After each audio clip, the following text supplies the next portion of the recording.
Sa gabi, Alas 6 sa gabi. alas 6 ng gabi hanggang Hanggang magdamag. alas 3. Madaling araw. Grabe. Sige kuya, salamat. Anong pangalan mo kuya? Alan. Ano, si Kuya Alan dito, nagtitinda rin ng ice cream. Sabi ni Kuya, ang pinakamaraming kumakain dito mula alas 6 ng gabi hanggang alas 3 ng madaling araw. Grabe daw yung pila dito. Ito, may parking ng sasakyan. Wala, nakukuha na ako ng stop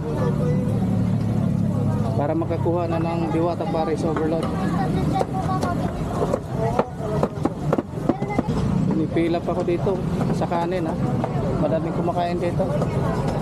Pila sa kanin.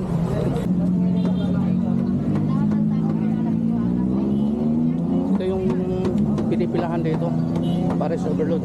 May libreng soft drinks. Kung mga nagtatrabaho, mga Philippine Army, mayroon dito mga kumakain. You know?